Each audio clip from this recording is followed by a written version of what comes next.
Hi, ನಾನು Shravan from pot Kannada ಚಾನಲಿಂದ.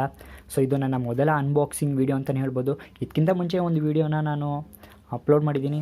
So ಅದು ನನ್ನ ಚಾನಲ್ ಇಂಟ್ರೊಡಕ್ಷನ್ ಬಗ್ಗೆ ಯಾರು ನೋಡಿಲ್ವೋ ಅವರು ಮೇಲ್ಗಡೆ ಕಾಣ್ತಿರೋ ಐ ಬಟನ್ ಮೇಲೆ ಕ್ಲಿಕ್ ಮಾಡಿ ನೋಡ್ಬೋದು. ಸೊ ಇವತ್ತು ನಾನು ಅನ್ಬಾಕ್ಸಿಂಗ್ ಮಾಡ್ತಿರೋ ವೀಡಿಯೋ ಅದನ್ನು D-Link ಕಂಪ್ನಿದು. ಸೊ ಇದರ ಮಾಡೆಲ್ ಬಂದ್ಬಿಟ್ಟು DWA-131 ಅಂತ ಒಂದು ವೈರ್ಲೆಸ್ಸು ನ್ಯಾನೋ USB ಅಡ್ಯಾಪ್ಟರು. ಸೊ ಇದನ್ನು ಏನಕ್ಕಪ್ಪ ಯೂಸ್ ಮಾಡ್ಬೋದು ಅಂತ ನೀವು ಕೇಳ್ಬೋದು. ಸೊ ಯಾರ ಒಂದು ಸಿಸ್ಟಮ್ನಲ್ಲಿ ವೈಫೈ ಇಲ್ವೋ ಮತ್ತು ಯಾರ ಒಂದು ಲ್ಯಾಪ್ಟಾಪ್ನಲ್ಲಿ ವೈಫೈ ಕರೆಕ್ಟಾಗಿ ವರ್ಕ್ ಆಗ್ತಿಲ್ವೋ ಅವರು ಬೇಕಾದ್ರೆ ಇದನ್ನು ಪರ್ಚೇಸ್ ಮಾಡಿ ಯೂಸ್ ಮಾಡ್ಬೋದು. ಯಾಕಂತೇಳಿದ್ರೆ ಒಂದು ಲ್ಯಾಪ್ಟಾಪಲ್ಲಿ ಒಂದು ವೈಫೈದು ಏನಾದರೂ ಒಂದು ಹಾರ್ಡ್ವೇರ್ ಹೋಗಿದೆ ಅಂತ ಹೇಳಿದ್ರೆ ಅದರ ಕಾಸ್ಟ್ ಬಂದ್ಬಿಟ್ಟು ಇನ್ನು ಅರೌಂಡ್ 4000 ಆಗುತ್ತೆ. ಅದರ ರೀಪ್ಲೇಸ್ಮೆಂಟು ಅದೇ ಈಕ್ವಲ್ ಆಗಿ ಯೂಸ್ ಮಾಡೋಂಥ ಪವರ್ಫುಲ್ಲು ಒಂದು ವೈಫೈ ಅಡ್ಯಾಪ್ಟರು ಇದು ಒಂದು ಕೇವಲ ಒಂದು 810 ರೂಪಾಯಿಗೆ ಸಿಗುತ್ತೆ. ಸೊ ಯಾರಿಗೆ ಬೇಕೋ ಅವರು ನನ್ನ ಕೆಳಗಡೆ ಡಿಸ್ಕ್ರಿಪ್ಷನ್ ಲಿಂಕ್ ಹಾಕಿದ್ದೀನಿ, ಅವರು ಅದನ್ನು ಕ್ಲಿಕ್ ಮಾಡಿ ಪರ್ಚೇಸ್ ಮಾಡ್ಬೋದು. ಸೊ ಇದರ ಮಿನಿಮಮ್ ರಿಕ್ವೈರ್ಮೆಂಟ್ಸ್ ನೋಡ್ಬೋದು. ಒಂದು ಕಂಪ್ಯೂಟರ್ಗೆ ವಿಂಡೋಸ್ 10, 8.1, 8 or 7 ಯಾವುದೊಂದು OS ನಡೆಯುತ್ತೆ. CD-ROM ಡ್ರೈವ್ ಇರಬೇಕು, ಹಾಗೆ 20 MB ಹಾರ್ಡ್ ಡಿಸ್ಕ್ ಸ್ಪೇಸ್ ಇರಬೇಕು, ಮತ್ತು ಜೊತೆಗೆ ಒಂದು USB ಪೋರ್ಟ್ ಇರಬೇಕು, ಮತ್ತು ಇಂಟರ್ನೆಟ್ನ ಆ್ಯಕ್ಸಸ್ ಮಾಡೋಕ್ಕೆ ವೈರ್ಲೆಸ್ ರೌಟರ್ ಇರಬೇಕು, ಅಥವಾ ನಿಮ್ಮ ಮೊಬೈಲ್ ಹಾಟ್ಸ್ಪಾಟಿಂದನೂ ಕೂಡ ನೀವು ಯೂಸ್ ಮಾಡ್ಬೋದು. ಮೇನಾಗಿ ನಿಮ್ಮ ಮೊಬೈಲಲ್ಲಿ ಇಂಟರ್ನೆಟ್ ಕನೆಕ್ಷನ್ ಇರಬೇಕು. ಸೊ ಬನ್ನಿ ಹಾಗಾದರೆ ಇದನ್ನು ಕ್ವಿಕ್ಕಾಗಿ ಅನ್ಬಾಕ್ಸಿಂಗ್ ಮಾಡೋಣ, ಏನಿದೆ ಅಂತ ನೋಡೋಣ.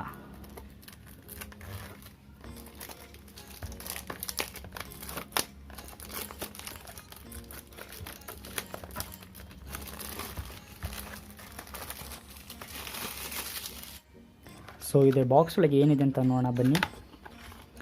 ಸೊ ನೀವು ಬಾಕ್ಸ್ ಓಪನ್ ಮಾಡ್ತಿದ್ದಂಗೆ ಒಂದು ಕ್ವಿಕ್ ಇನ್ಸ್ಟಾಲೇಷನ್ ಗೈಡು ಕಾಣ್ತಿರ್ಬೋದು ನಿಮಗೆ.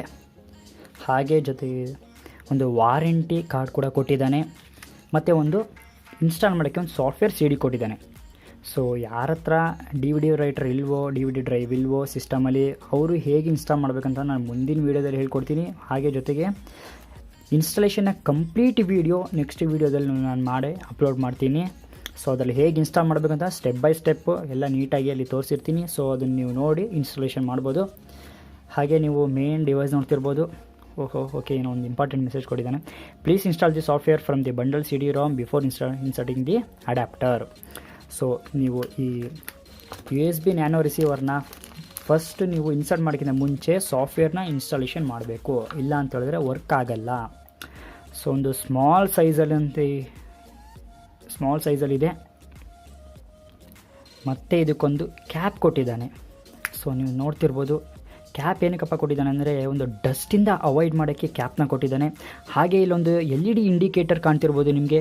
ಸೊ ಕನೆಕ್ಟ್ ಆದಮೇಲೆ ಇಲ್ಲೊಂದು ಗ್ರೀನ್ ಕಲರ್ LED ಲೈಟ್ ಕಾಣುತ್ತೆ. ಹಾಗೆ ಒಂದು ನೀವು D-Linkನ ಬ್ರ್ಯಾಂಡ್ ಲೋಗೋ ಕೂಡ ನೋಡ್ಬೋದು. ಫಿನಿಶಿಂಗ್ ಕೂಡ ಎಲ್ಲ ನೈಸ್ ಚೆನ್ನಾಗಿದೆ. ನನ್ನ ಪ್ರಕಾರ ಬೆಸ್ಟ್ ರೇಂಜ್ ಅಂತಲೇ ಹೇಳ್ಬೋದು, ಅಮೌಂಟ್ ರೇಂಜು. ಸೊ 810 ರೂಪಾಯಿಗೆ ಒಂದು ಒಳ್ಳೆ ಪ್ರಾಡಕ್ಟ್ ಸಿಗ್ತಾಯಿದೆ ನಿಮಗೆ. ಸೊ ಯಾರು ಬೇಕಾದ್ರೂ ಪರ್ಚೇಸ್ ಮಾಡಿ, ಚೆನ್ನಾಗಿದೆ.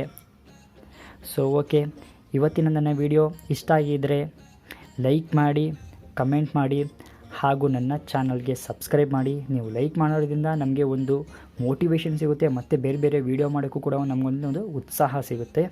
Okay guys, thank you for watching.